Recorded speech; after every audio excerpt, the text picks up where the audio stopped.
morning, everyone. Good morning. I am อาจารย์อุor อาจารย์ขจีนุชชาวนาปรีชา I'm อาจารย์อ้อกนกวรรณบุรสด We from สวนดุสิตราชภัฏ University. Yes, and right now we are going to interview Mr. Rodgers. Our plenary presenter. He's waiting for us. Okay, so let's go then.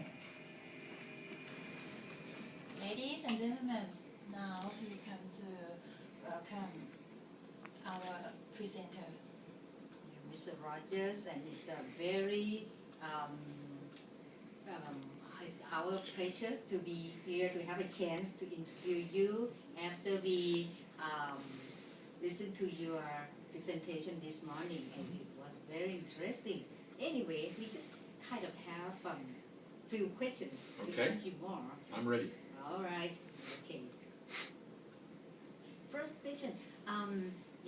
Because you have experience in Thailand, in some Asian countries around here, which is the best methodology, or which one that will be appropriate for Thai, that will be the best one for us to use, for English teachers to use, and appropriate for Thai students?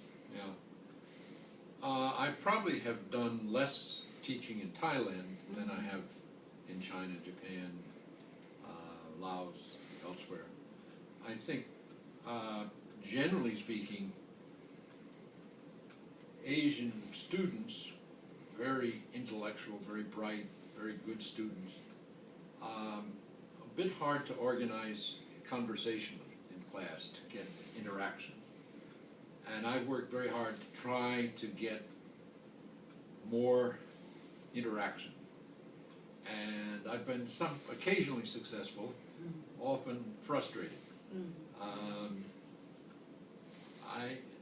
I think one of the things that has worked better, I have done videos or TV or whatever, showing what seminar behavior is like. And obviously, I think most of the students, again, I want to stereotype, if they have a chance to think a little bit about what they're going to say first, they're readier to participate in some kind of a seminar or conversational thing. So I try to give a little bit of lead time and maybe take a few notes, and then I say, well, okay, I'm going to set the notes. I don't want you reading. If you want to just take some very brief notes, and then try to have a reasonably simple topic to start with, just try to get some kind of interaction. And it's there, as they say, there are no magic solutions to that. This is a deeply ingrained cultural sense of when you're in a class, you're a certain kind of behavior, and it's not conversation. So when you want to encourage conversation, you have to, myself, and I don't come from a culture, I come from a conversational seminar kind of academic environment. And a lot of the Oriental students, Asian students in the University of Hawaii, professors say the same thing. They may be second generation, born and raised Americans, and still are reluctant to take part. They don't ask questions in class. Some people try to give points for asking questions. That's part of your grade, is to ask a question. I would like people to feel they want to get the information, they want to interact. Well, a couple of ideas. I was talking earlier about a project I had in elementary school in Malaysia. A project matched every first grader with a fourth grader, every second grader with a fifth grader, every third grader with a sixth grader. So it was a nice age difference that my younger children looked up to the older children, and the older children kind of used to taking care of younger siblings.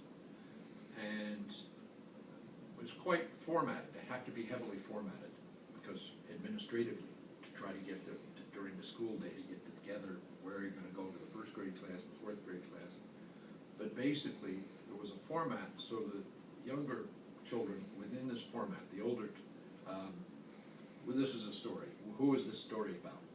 And your name. And so the older students say, this story is about Ali. Where does Ali live? The younger student is Ali. Ali lives in Kampong Baru, and so forth.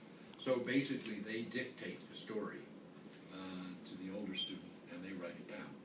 The older students then write a book for the younger students based on this interview, and they illustrate it.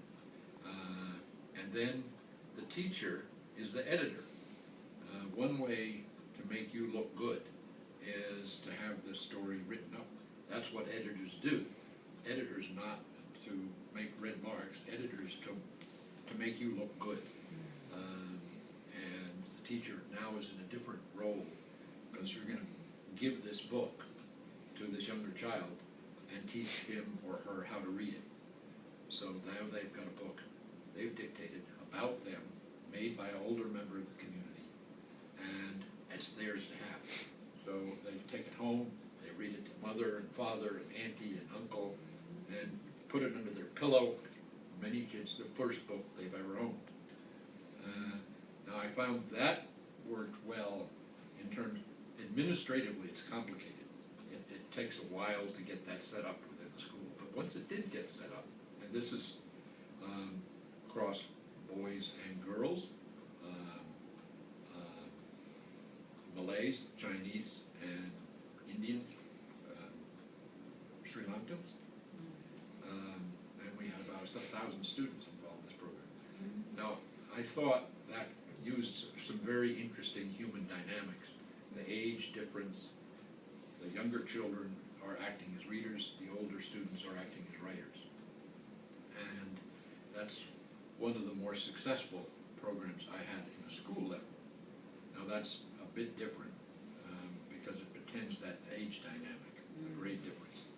I'm not sure there's a lesson there necessarily, but I've done a lot of stuff with pair learning, and I know people won't talk in a general class, will talk to each other and kind of build on that dynamic of pair interaction. You have some specific way you have to you can be friendly, but you've got a task that you need to do together, and I have part of the information. You have like jigsaw, and so in order to get the task, we have to put the two parts together. So some of my ideas about the students, and I think my guess when you're nodding your heads is say some of those generalizations are true of Thai students and of Japanese students and of Chinese students and probably Korean students. And it's, not true of everybody, but culturally speaking, it's a long tradition, and you're not going to change that dramatically with the snap of a finger. You have to find some clever ways to do it, and but I say, I think when people feel more comfortable with each other, with the class, with the teacher, and with the topic, and with the mode of behavior. I can do this. It's not the way I'm going to do with my family. It's not the way that I'm going to do with my grandmother, but I can do that in the class. Because right now we can learn a lot from the internet, or we can learn without borders. Could you please suggest us, the Thai teachers or ASEAN teachers, to make their class lively? I'm not sure asking about using technology in the class or for personal learning. Because we can catch many knowledge about English on the internet. The student can search any knowledge via the internet. And how, as we are teachers or lecturers, how we can make our class lively. Could you please suggest us? Because you have mentioned about CA, CI, right? Yeah. I'm still not certain if you're asking how to use the internet to make the class livelier, or No. what's the relationship between liveliness and the students' Yes. use of internet?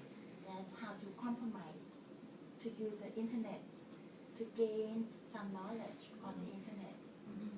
Well, one of the things I've had some success with, and this is more in Turkey, I had 10 areas, bottled water. I talked the issue of bottled water. And there are positions for bottled water and there are positions against it. And I have some websites. So you have to at least look at 3 pro websites and 3 con websites. And then we're going to have a discussion or a written composition. But you have to show that you've looked at both sides. You can't look just one side. So you have to, like a little mini debate. You have to show that you know both sides of that. And that's, for many students, that's a kind of lead-in to academic writing, because you have to be fair to both sides. You can't just say, well, the right answer is, you have to. And using websites that you know everybody has at least this minimal amount of information. You don't have to go to the library. That's maybe good if you want to get some more information. And you can find other websites, but you have to list these 3 and these 3, and you have to acknowledge those in our conversation or in your written work. And I took women in the military, texting or use a cell phone while driving, bottled water. So I had 10 different topics that are very current, different topics for different ages, and all of which have fairly rich and fairly accessible pictures and so forth for fairly simple, for complex, on both sides of that issue. And I do the research, so I know 3 pro and 3 con, and so you at least need to show you've read these or listened to these or whatever. So that gives them some basic information, and some, at least everybody has some of the same information to start.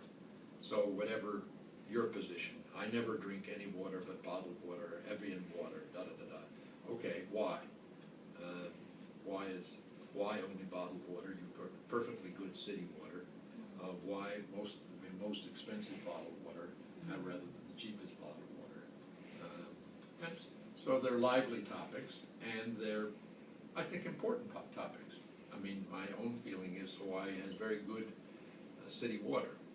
So, because it's an island, refrigeration is very costly, storage, shipping, a big environmental problem. What do you do with the bottles? There's no way to recycle those in Hawaii. Everything has been crunched and sent to Los Angeles. So, that's my position, but I need to recognize the other positions as well. I think that's one way to, and you'll find the topics that worked well. As I say, I have 10 topics that I used in Turkey, and I keep discarding some, adding others, but more or less the basics are the same. Women in the military, now that may be different. Are there major women in the military in Thailand? I guess there are. Yes. Okay, so that's one way to use the technology and say, okay, the library is fine too, but at least this is the bare minimum. Everybody has to do this, has to know that information. So you can't pretend that you've never heard about this point of view. That's the main thing about that. If we would like to apply this teaching method, right, to our class. Yeah. Wow. Thank Very you very much useful. for today. Okay. Thank you very much. Thank you for your time. Thank you so much. Okay, so that's all for our interview. Thank you, everyone. Bye bye.